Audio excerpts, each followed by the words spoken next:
ভাৰত চৰকাৰৰ নতুন আঁচনিৰ ফৰ্ম আহি গ'ল। এই ফৰ্ম ফিল আপ কৰিলেই আপুনি প্ৰত্যেক মাহত 5,000কৈ পাব।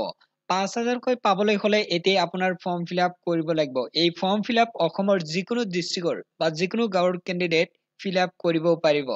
যদি কেণ্ডিডেটৰ কাষ্ট জেনেৰেল হয়, OBC হয়, MOBC, SC, ST হয়, তথাপিও এই চৰকাৰৰ নতুন আঁচনিৰ ফৰ্ম ফিল আপ কৰিব পাৰিব। আৰু এটা ইম্পৰ্টেণ্ট পইণ্ট জনাই দিব বিচাৰিছো।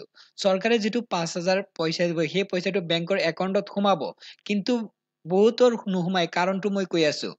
চাওক, চৰকাৰী পইচা পাবলৈ হলে কি লাগে? বেংক একাউণ্ট বা বেংক পাছবুকটো লাগিবই। তাৰপিছত কি কৈছে, এইটো ইম্পৰ্টেণ্ট পইণ্ট, যে বেংক একাউণ্টটো আধাৰ কাৰ্ডৰ সৈতে লিংক থকা হ'ব লাগিব, তেতিয়াই পাব। বহুতেই কি কৰে, বেংকত যায় আধাৰ কাৰ্ড জেৰক্স কৰি দিয়ে আৰু এই পাছবুক জেৰক্স কৰি দিয়ে যে মোক বেংক একাউণ্টটো আধাৰ কাৰ্ডৰ সৈতে লিংক কৰি দিয়ক।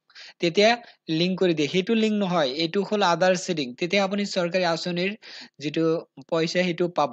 এনেকৈ যদি বেংক পাছবুক আৰু আধাৰ কাৰ্ড জেৰক্স কৰি দি থৈ আহে, সেইটো লিংকত আপুনি কেতিয়াও চৰকাৰী আঁচনিৰ পইচা নাপায়। পাবলৈ হলে কি কৰিব লাগিব? বেংকত যাই ক'ব লাগিব মই আধাৰ চিডিং কৰিম। তেতিয়া ফৰ্ম দিব, সেই ফৰ্মটো ফিল আপ কৰিব লাগিব, আধাৰ কাৰ্ড জেৰক্স কৰি দিব লাগিব, তাৰপিছত পাছবুক দিব লাগিব। তাৰপিছত কি হ'ব? ফিংগাৰ অৰ্থাৎ আঙুলি দিয়ে আপোনালোকক আধাৰ চিডিং কৰি দিব। তেতিয়া আপুনি এই চৰকাৰৰ যিটো পইচা সেইটো সুবিধা পাব। আৰু কি হ'ব? আধাৰ চিডিং হলে আপুনি যিকোনো ঠাইত যাই আপোনাৰ আঙুলি দি অৰ্থাৎ ফিংগাৰ দি পইচা উঠাব পাৰিব। সেইটো হ'ল আধাৰ চিডিং। এইটো এটা ইম্পৰ্টেণ্ট পইণ্ট। এতিয়া চাওক, এই আঁচনিৰ ফৰ্ম ফিল আপ কৰিবলৈ কি পাছ কৰা হ'ব লাগিব জনাই দিয়া হ'ব। তাৰপিছত জনাই দিয়া হ'ব যে আঁচনিৰ নাম কি। ইয়াতে চাওক, আঁচনিৰ ফৰ্ম ফিল আপ কৰিবলৈ মেট্ৰিক পাছ, 12 পাছ বা BA, BCom, BSc পাছ, যদি ITI পাছ কৰিছে বা পলিটেকনিক পাছ কৰিছে, তথাপিও ফৰ্ম ফিল আপ কৰিব পাৰিব। আপুনি যদি সাধাৰণভাৱে মাত্ৰ মেট্ৰিক পাছ, 12 পাছ, BA, BCom, BSc পাছ নৰ্মেল ভাৱে কৰিছে, তথাপিও এপ্লাই কৰিব পাৰিব। ইয়াতে চাওক, আঁচনিটোৰ নাম হ'ল প্ৰধানমন্ত্ৰীৰ ইণ্টাৰ্ণশ্বিপ আঁচনি। এই আঁচনিৰ ফৰ্ম ফিল আপ কৰিলে আপুনি প্ৰত্যেক মাহত 5,000কৈ পাব। এতিয়া মই সম্পূৰ্ণ ডিটেইলছ জনাম। ইয়াতে ইম্পৰ্টেণ্ট পইণ্ট উল্লেখ কৰিছে। ইম্পৰ্টেণ্ট পইণ্টটো হ'ল জমা দিয়াৰ লাষ্ট ডেট।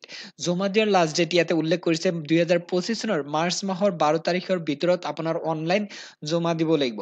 এতিয়া ফৰ্ম ফিল আপ কেনেকৈ কৰিব জনাই দিয়া হ'ব। আপুনি এই ভিডিঅ' ডেছক্ৰিপশ্যন বক্সত লিংক পাব, লিংকত ক্লিক কৰি নিজৰ মোবাইলত, যিটো মোবাইলত এই ভিডিঅ' চাইছে সেই মোবাইল দি আপুনি আবেদন কৰিব পাৰিব।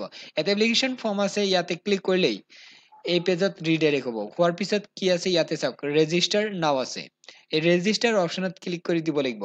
আৰু ইয়াতে চাওক, ইয়াতে কৈছে যে মানে প্ৰথম 6,000 এটা এমাউণ্ট পাব, এইটো ওৱান টাইম পাব। পোৱাৰ পিছত আকৌ 5,000কৈ প্ৰত্যেক মাহত কিন্তু পাব। প্ৰথম ইয়াতে ৰেজিষ্টাৰ নাও, ইয়াতে ক্লিক কৰি ইয়াতে কি আপোনাৰ মোবাইল নাম্বাৰ দিব লাগিব। আৰু ইয়াতে মোবাইল নাম্বাৰ দিয়াৰ পিছত ইয়াতে কনফাৰ্ম কৰিব লাগিব, তাৰপিছত চাবমিট কৰিব লাগিব। তাৰপিছত আপোনাৰ মোবাইলত OTP আহিব। OTP আহিলে তাৰপিছত OTP এণ্টাৰ কৰি তাৰপিছত আপুনি বাকী প্ৰচেছখিনি কৰিব পাৰিব। বৰ্তমান ফৰ্ম ফিল আপৰ লিংক এক্টিভ আছে। এতিয়া আপুনি ফ্ৰী অফ কষ্টত এপ্লাই কৰিব পাৰিব। কোনো ধৰণৰ ফিজ দিব নালাগে। ফ্ৰী অফ কষ্টতে আপুনি ঘৰতে বহি এই ফৰ্মটো ফিল আপ কৰিব পাৰিব। এতিয়া কাম কৰক, এই ভিডিঅ' ডেছক্ৰিপশ্যন বক্সত লিংক দিছো, লিংকত ক্লিক কৰি এতিয়া নিজৰ মোবাইলত আবেদন কৰক, অৰ্থাৎ ফৰ্ম ফিল আপ কৰক।